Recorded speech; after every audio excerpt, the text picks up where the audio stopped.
Hola, bienvenidos todos, and welcome back to Mental Health Mondays.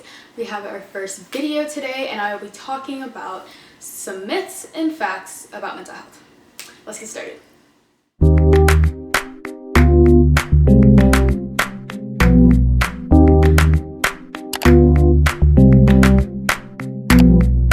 Myth number 1. Mental health does not affect me. You're wrong. Fact. 1 in 5 American adults have experienced a mental health issue. 46.6% of American adults will experience a mental health issue. 1 in 5 children from ages 13 to 18 will experience a serious mental illness.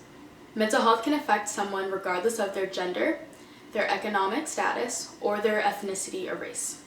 Myth number 2. Having a mental health illness means that you have a character flaw or you're a weak person. People with mental health can snap out of it if they try hard enough. Wrong. Fact. Mental health factors and things that happen have nothing to do with who you are as a person or trying hard enough. There are hundreds of factors that can affect your mental health. Biological factors such as genes, any physical ailments, or trauma or injury to the brain. Or life experiences, so your social and your environmental factors, such as abuse or life changes. Myth number 3. I can't do anything for someone who has a mental health problem. Wrong. Fact. Only 44% of adults with diagnosable mental health problems and less than 20% of children and adolescents actually receive treatment. This means that the other percentages, they could be suffering and not getting any help. Friends and family can be important influences to encourage someone to seek services and better treatment. For example, you can reach out to them just to let them know that you're there. You could find some mental health resources and provide that for them. Refrain from using labels. And lastly, treat everyone around you with respect because you truly never know what anyone's going through. Myth number 4. Prevention doesn't work. No. Fact.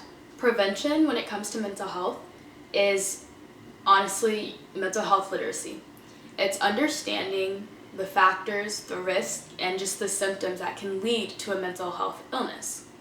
So, if someone has high mental health literacy, they'll be able to recognize the signs and get help either for themselves or maybe have a friend go get help.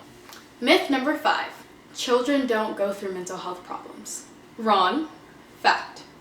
Even young children can show early warning signs of an arising mental health issue. Some are clinically diagnosable and can be a product of your social, environmental, and biological factors. Half of mental health disorders show signs before a child turns 14. 75% of mental health disorders begin before the age of 24. 75%. And less than 20% of children and adolescents that are suffering from mental health illnesses ever get the treatment that they need. So let's say you see a kid, whether it's in your family, a cousin, a sibling, or maybe you're an educator and it's in the workplace. When you start to recognize signs, they're not being made up. Take them seriously. Alright everyone, that's our first episode of Mental Health Mondays. I hope you've learned a little something about the myths and the truth behind mental health. If you have any questions about anything that I've mentioned, ask them in the comments. You can message me on my social media. I've also posted all of the references down below. Yeah. Thanks for tuning in. Bye.